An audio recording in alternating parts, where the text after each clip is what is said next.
Hey there, welcome to the channel. Today I'm making a gluten-free vanilla pound cake. I'm gonna use King Arthur's measure for measure gluten-free flour. It's usually my go-to flour right now. The recipe comes straight from their website. It looks easy to do, and I'll tell you the tips and tricks along the way. I'm Jamie with SavorySaver. I share gluten-free recipes, tips, tricks, and resources to make your gluten-free lifestyle easier. So please consider hitting subscribe, and let's get started.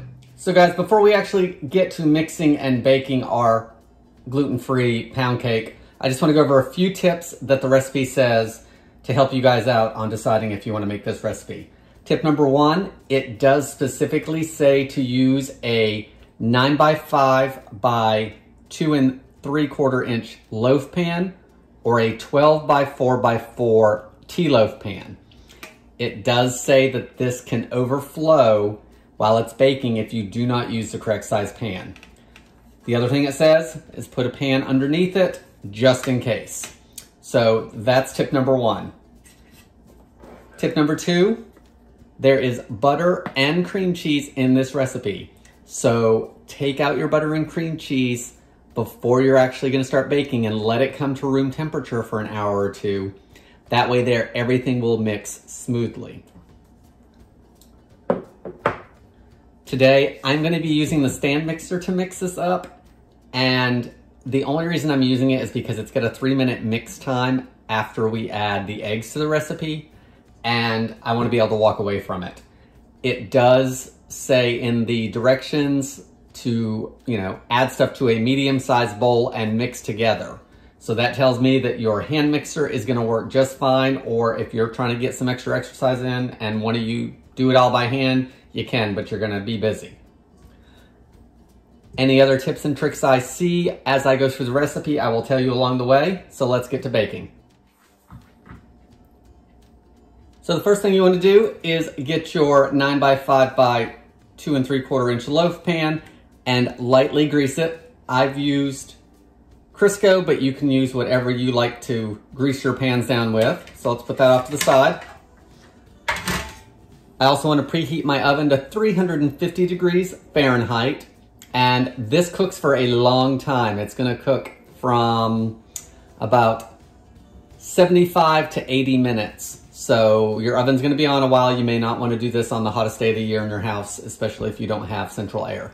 Okay, so over here at the stand mixer, we want to start adding our ingredients, and the first thing I'm going to add is a 1.5 stick of butter, or 12 tablespoons. So let's get that in there. And if your butter is nice and soft and you've got butter on your wrapper, you can either scrape it off with your spatula and put it into the pan, or you can take a little bit of that butter and grease your pan with it. That's a great little tip. To our butter, we want to add 3 ounces of softened cream cheese. And the softer your cream cheese is, the better it will mix into all the other ingredients. So that's why it's important to have everything room temperature, because you don't want to see bits of cream cheese. You want it blended in with everything. To our butter and cream cheese, we're going to add 1.5 cups of white sugar.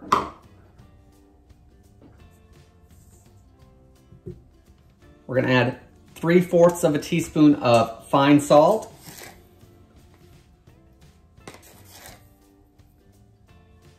You want to add 1 teaspoon of baking powder. Make sure your baking powder is gluten-free, of course. We're also going to add our extracts at this point. We're going to add 2 teaspoons of vanilla extract and 1 teaspoon of almond extract. There's 1, 2. There's our 1 teaspoon of almond extract. I'm going to use the flat attachment to my mixer.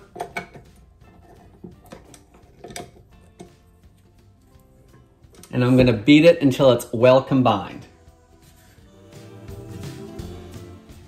So this has just been a minute or so, but because the butter and the cream cheese are soft, everything is pretty good.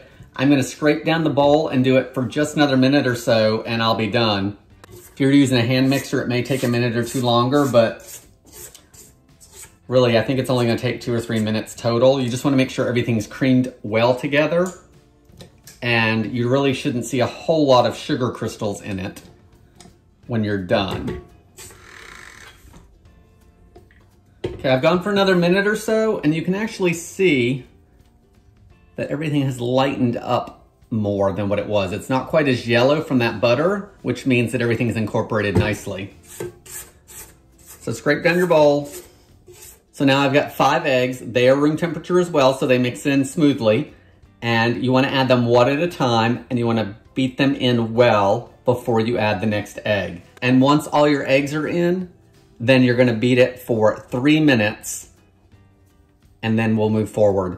The other thing it says is this can cause your batter to look grainy, and that is totally normal. It will smooth out later when we add the gluten-free flour.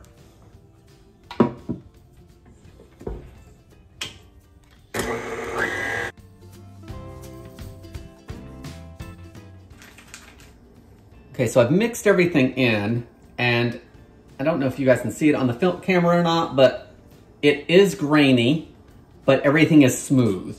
So I'm gonna scrape down the bowl, then I'm gonna beat it for 3 minutes, and then there's just a couple more ingredients before we can bake it in the oven.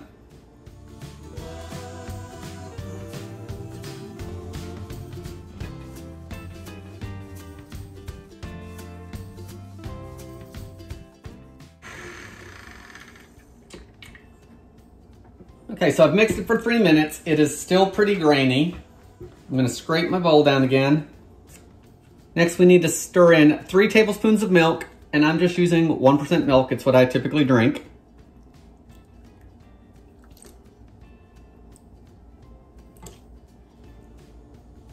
I'm gonna stir it in for just a minute, so stir it in on low. All right, everything is stirred in. It definitely is curdled looking, which we'll see how it is when I add the flour. Next, we want to add our King Arthur gluten-free measure for measure flour.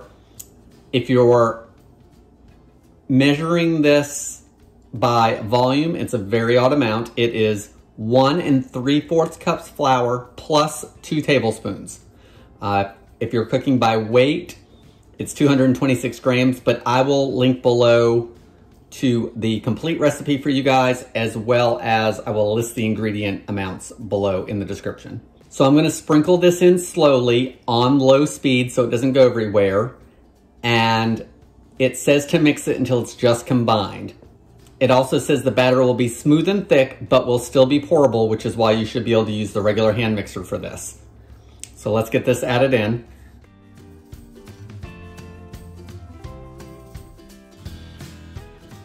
All right, the flour's all been added. It's not quite combined. I'm gonna scrape down the bowl one more time and then finish mixing it. So it's all combined.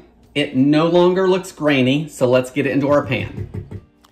Once the batter is spread evenly in the pan, you wanna bake it for 60 minutes. So there's a vanilla drizzle that goes over this cake towards the end of the baking. So I'm gonna mix that up now and just have it off to the side, ready to go when I need it. So it's 2 tablespoons of white sugar,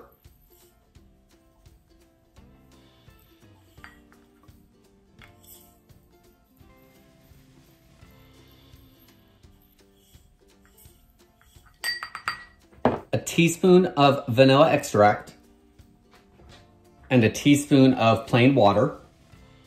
You wanna stir it until it's syrupy. And right now it's pretty grainy, but I think it will dissolve pretty good.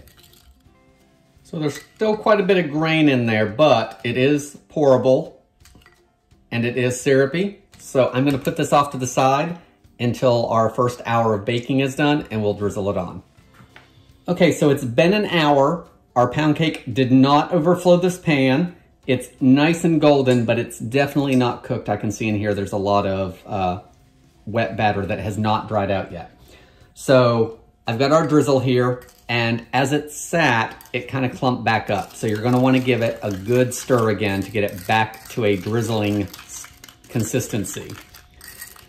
And it says you can either brush or drizzle it over the cheesecake. I'm gonna drizzle it so I don't have to wash my pastry brush. So let's drizzle it over the top.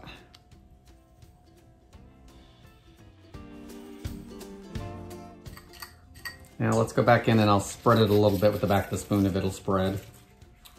Now that we've brushed this all on, it goes back into the oven for 15 to 20 minutes. It says to bake until a toothpick comes out of the center clean, or if you're using a digital thermometer, you want the center of the cake to register between 205 and 210 degrees Fahrenheit.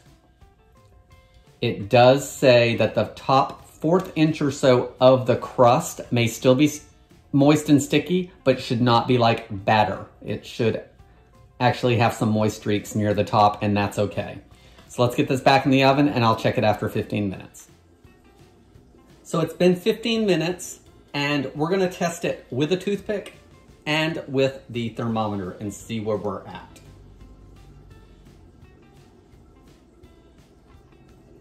Okay, so I'm getting a clean toothpick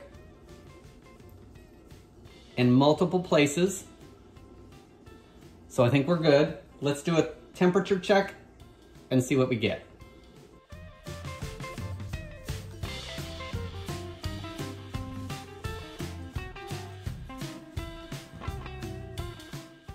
We're looking for 205 to 210, and that's where we're sitting. So this is done. So let's cool it off and give it a taste. So here's our gluten-free vanilla pound cake. And as you can see, I've taken a couple bites already. This has a really good flavor to it. Tastes like pound cake, does not taste gluten-free. When you take it out of the oven, you want to let it set for 5 minutes or so in the pan and then move it over to a cooling rack out of the pan and let it cool completely. The recipe suggests that you eat it warm, and that if you don't eat it in the first day or so, you want to wrap it up and freeze it.